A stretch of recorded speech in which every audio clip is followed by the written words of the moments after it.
Cultura informa. Opinião.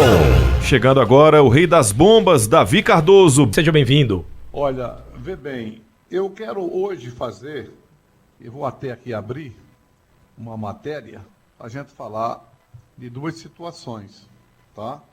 Eu vou falar na situação, segunda parte, de uma sugestão que é interessante demais, que o deputado Tony Gel está ou vai levar para o governo do Estado.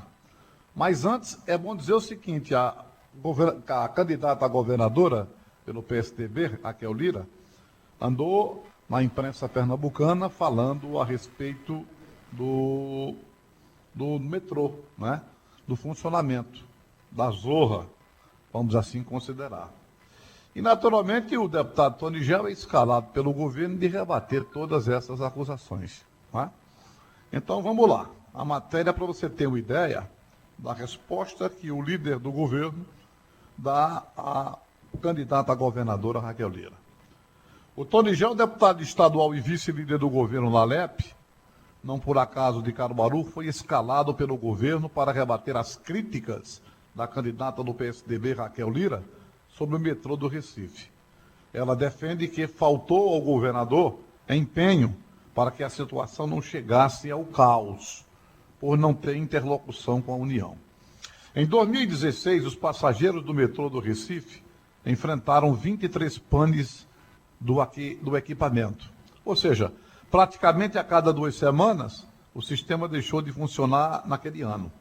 Como todos sabem, o metrô pertence à Companhia Brasileira de Trens Urbanos, CBTU, uma empresa do governo federal ligada ao Ministério do Desenvolvimento Regional.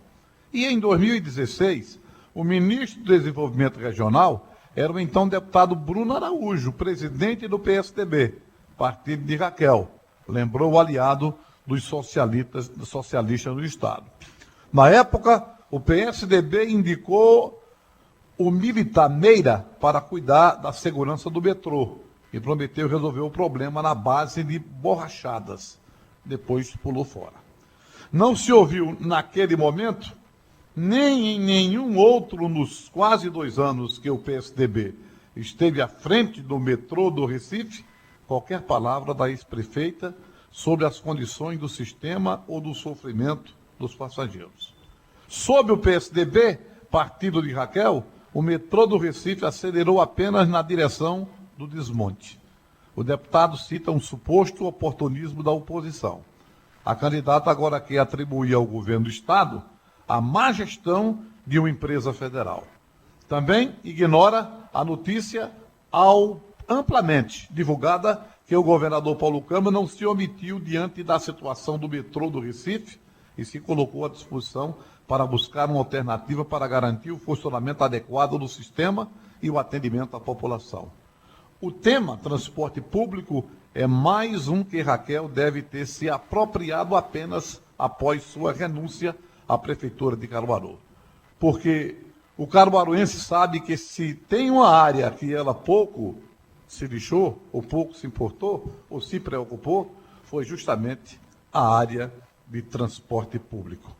A resposta do deputado Tony Gel, que é vice-líder do governo, e foi escalado para, naturalmente, falar acerca das acusações de Raquel Lira. Então é aquela história, muitas vezes você faz uma crítica, né, e você está vinculado a um partido, a um segmento, e às vezes você esquece o que você falou lá fora. Aí dá brecha e oportunidade para que alguém possa dizer, ora, o seu partido administrou e muito não fez nada, imagine você agora simplesmente dizer o que dizer só porque quer repercutir o fato de ser candidato a governadora. Então foi a resposta do deputado Tony Gel em nome do governo do Estado. Então isso aí a gente queria levar isso em consideração e aí você de repente faça a sua análise, o seu juízo de valor sobre quem tem ou não culpa. Um outro assunto que a gente tem para falar hoje, veja que rolo compressor, isso, sinceramente, eu particularmente entendo isso e continuo dizendo. MDB, PSDB, Cidadania, tirando agora a União Brasil, que saiu do quarteto, eles agora estão querendo de todo jeito encontrar um candidato único entre essas três siglas. E eu de repente continuo entendendo que é um desrespeito ao que democraticamente se estabeleceu. E eu aqui não estou preocupado se tem, eu faço feito do Daniel Silveira. Eu pouco estou me lixando se ele merece ou não merece, ou se ele mereceu ou não indulto. Eu disse isso aqui. O indulto é constitucional, tem que ser respeitado. A segunda questão é se ele merece ou não merece, aí não é problema meu. Então a mesma coisa agora com Dória. Dória venceu as prévias. 44 mil filiados. Houve um gasto de 12 milhões na campanha de prévias. Veja como são as coisas. 12 milhões, vou repetir, 12 milhões foram gastos na organização da prévia. Aí a prévia estabelece, é uma prerrogativa, é um regulamento, está lá. Quem ganhar a prévia é o candidato. E aí, por razões pessoais de cada um, os caciques principalmente, não querem aceitar o resultado da decisão. É aquilo que eu tenho dito sempre aqui, vou continuar a dizer, e não é coisa velha, é coisa que acontece hoje no século XXI, se bem que posso entender que é o raciocínio passado, mas que cabe perfeitamente a utilização dele agora. Não adianta. Eu faço questão de recordar, naquele tempo era Walter Souza, Rivaldo Soares e Demóstenes Veras. Eu lembro quando eu já dizia esse raciocínio de hoje, em pleno 2022, estou dizendo o que eu dizia há 15 ou 20 anos passados. Como é que você vai chegar a um consenso se essa questão de democracia é só o faro? Faro, F-A-R-O, faro. Não existe respeito à democracia, porque a democracia se existe e se respeita quando você se submete a um regulamento, e esse regulamento é posto, e o resultado, você que perdeu, vai para quem ganhou. E continua existindo essa história, não quero Dória. E não interessa se Dória é contra Bolsonaro ou é a favor, aqui não está exatamente nada acerca de é a favor ou contra, fortalece A ou B, não me interessa. Eu estou defendendo a legalidade, o processo democrático que nesse Brasil, democracia bulufas. Democracia é o entendimento pessoal do benefício de cada um. Essa é que é a grande verdade e ninguém tem coragem de dizer. E vem com essa história de democracia coisa nenhuma. A gente vê isso do STF, do STJ, dos políticos, democracia, porra nenhuma, conversa. É o lado pessoal. E eu estou defendendo veementemente a democracia, o respeito ao regulamento, é o respeito à Constituição. Aí vai de novo, aquela mesma vai lá e vem para cá, gangorra vai, gangorra vem, para eliminar o Dória. E eu acho que não tem chance nenhuma, que já é outra história. Isso é questão de opinião. E eu, se fosse ele, eu não abriria mão. Eu quero ver. Mas nesse Brasil tudo pode, né? A gente vê o impossível acontecer no Brasil. Imagina o que eu vou dizer agora. Aí eu quero ver, mas eu vou dizer assim mesmo. Eu quero ver como é que vão tirar Dória, se ele realmente não abrir mão da candidatura. Eu quero ver como é que vão tirar ele. Se ele ganhou as prévias, se é ele o homem da lei, do regulamento, de seguir, como é que vão tirar? Aí fica esses partidos aí, por trás, dando facada, foiçado, que você possa imaginar, tentando derrubar, para criar uma condição. Que tirando o Dória, qual é desses partidos? Qual é que tem a condição de concorrer nesse pleito que está aí? Polarizado com Jair Bolsonaro e Lula. Qual é o que tem? Não tem. MDB não tem ninguém. PSDB, Dória quem é Eduardo Leite? Olha, como é que você vai querer defender Eduardo Leite se na condição, nessas pesquisas que fazem que eu não comento, se o Eduardo Leite pede para o Dória? Cidadania tem quem? Cidadania está de arrego. Está para qualquer canto que for. Então essa é a realidade. Infelizmente, a gente está num país que, lamentavelmente, essa palavra que é bonita, democracia, só é da boca para fora. É por aí. Você está ouvindo Cultura Informa. Informação do jeito que você gosta. Antes das bombas, atualizar, né, a ocorrência que vitimou uma senhora de 81 anos, atropelamento na tarde desta quarta-feira, né, Tony? Exatamente. Lembrando, mais uma vez, foi na Avenida José Rodrigues de Jesus, caminho aqui para a Rádio Cultura, para o Shopping Center da cidade. E só para deixar claro que aqueles comentários que a gente fez aqui é relacionado a algo que acontece sempre, tá? O motivo desse acidente ainda está sendo averiguado e assim que for investigado, a gente passa as informações para vocês. Inclusive, Destra está lá, a polícia já está no local, o corpo ainda estava, nos últimos minutos, ainda estava lá, aguardando, né, ser recolhido pelo IML. Exatamente. Agora vamos com as bombas com Davi Cardoso. Ô, Davi! Diga lá! Hoje tem... Anote! Sebastião Oliveira tem reunião marcada em Brasília hoje. É O que será que vai bomba. acontecer? Deputado sugere que a Fusan passe a ser hospital pediátrico. É bomba. Essa eu faço questão de novo de ler. Porque o deputado Tony Gel tem dado umas boas, viu? Tem acertado na mosca. E se tem uma coisa que eu sempre defendi e que sempre foi uma carência aqui, foi justamente essa questão do atendimento pediátrico. Até eu fiz um comentário certo dia, não sei se ano, que eu estava dizendo, rapaz, será que o pessoal não está desistindo da pediatria porque não dá dinheiro? É fundamental importância, né? Como a geriatria, a pediatria, não está a pediatria cuidando de idosos e a pediatria de crianças, que é difícil você encontrar, de repente, médicos pediatras. Evidentemente que eles fazem a opção por outros caminhos, porque seguramente rende mais, mas é de fundamental importância. E aí, quando eu vejo o Tony Gel, é preciso, naturalmente, você ter ideia do que ele quer, do que ele solicita. E é bom dizer que o deputado Tony Gel sugere, né? E eu acho que ele, eu usar umas potes, eu acho que não seria exigir, mas é sugerir mesmo. Mas é lutar mesmo, né? Que o Jesus Nazareno se torne um hospital pediátrico após a inauguração do Hospital da Mulher em Caruaru.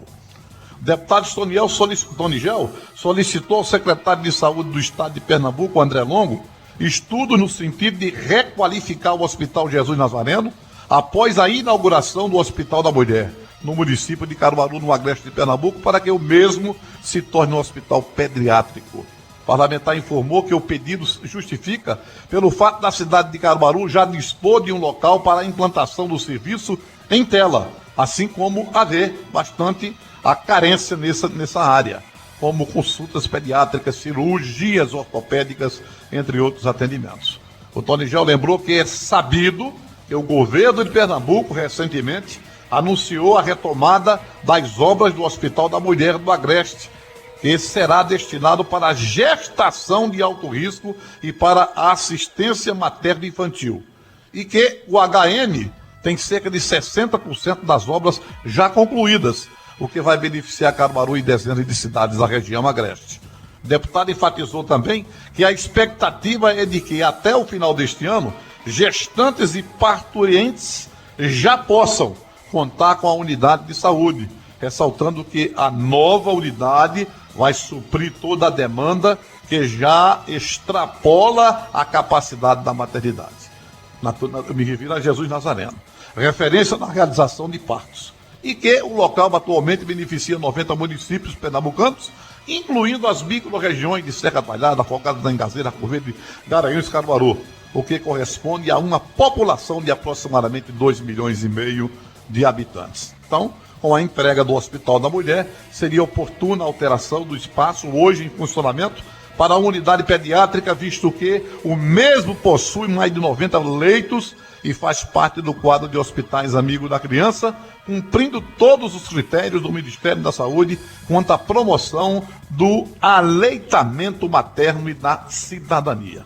O Jesus Nazareno funcionaria como uma unidade dedicada às crianças, com profissionais experientes no cuidado infantil, com centro diagnóstico, bloco cirúrgico e equipamentos apropriados para atender todos os pequenos. O ambiente seria modificado no sentido de diminuir o estresse e as aflições das crianças e seus familiares, bem como poderia contar com playgrounds, espaços kids, entre outros, completou o deputado Tony Gel.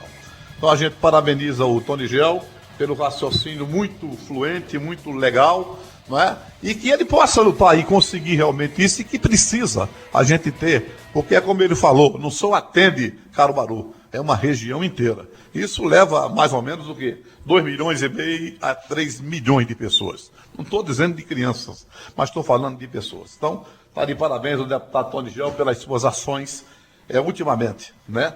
Só beneficiando as pessoas mais carentes, não só de Caruaru, mas também da região.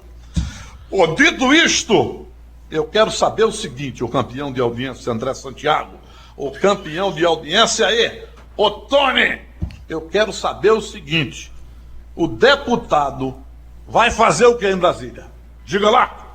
E aí, André Santiago, qual o seu palpite? André Santiago, o homem que acerta tudo. Nada. Só que não. É verdade. Eu acredito que ele vai lá em Brasília conversar com o presidente nacional para referendar uma decisão aqui. É um apoio à Marília, né? Bom, deixa eu contar a história. Você está no caminho, faltando um complemento.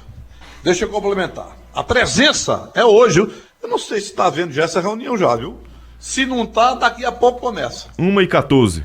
Pois é, precisamente. Então o que é que acontece? Depois eles vão pegar aquele almoço no Lago Sul ali de Brasília, né? Sim. Coisa boa. Beleza. Então, vamos lá. O que é que acontece? Ele vai ou não ser mantido na base? O que é que ele espera com essa reunião? Fica ou cai fora? Deixa eu colocar uma situação. Ao que me parece, né? Eu não estou assinando por eles, mas ao que me parece, pelo que a gente vem acompanhando, a questão de André de Paula, dos partidos PSD, do Avante e também do PP, isso é uma questão definitivamente resolvida.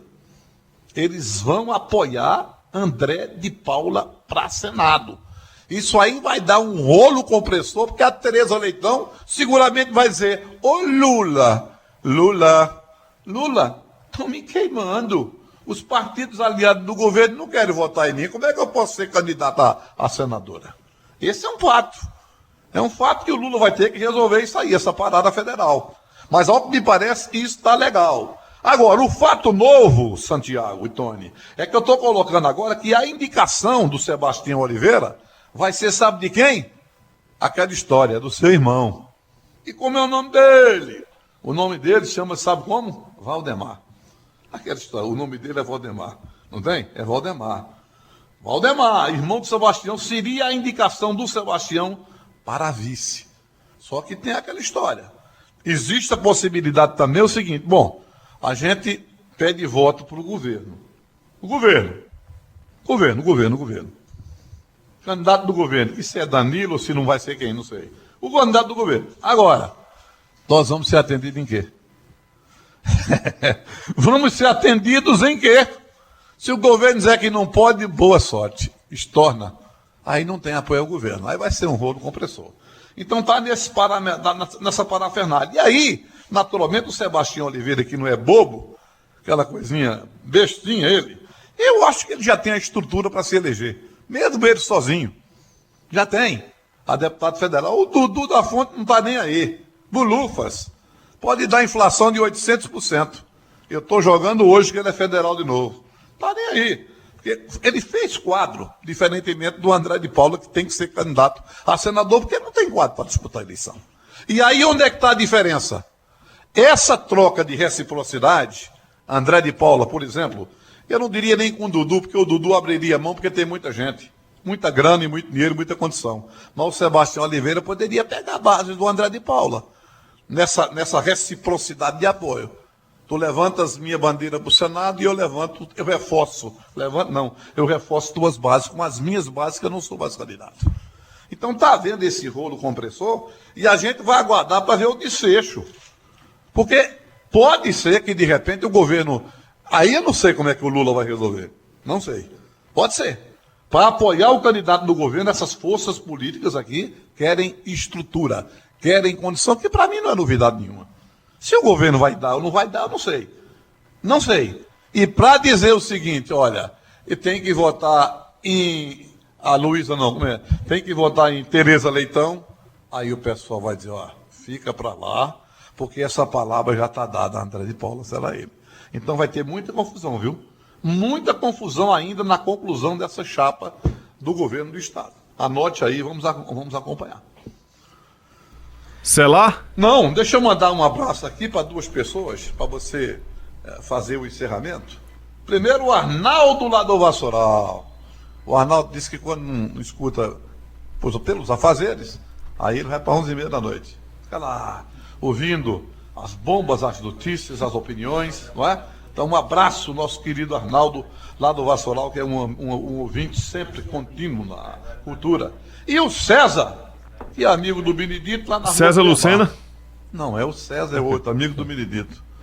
O Lucena deve estar a essa altura em Riacho das Almas, lecionado, né? Inclusive, acertou uma bolinha, viu? Ah, foi? Não foi muito, não. Ah, uma bolinha no jogo? Isso, Pixnet. Ah, no Pixnet. Pode ter certeza que... Pixbet. Ele acertou um, foi? Acertou uma. Mas foi pouca. Não, mas acertou uma. Acertou. Pronto, tenha certeza que ele não diz as que perdeu a você. Entendeu? Não diz. Ele deve ter perdido no mínimo 3 para poder ganhar uma. Ali é como eu sempre disse: o banqueiro seja à vontade. Sei lá! Até amanhã, seu Davi. Até amanhã.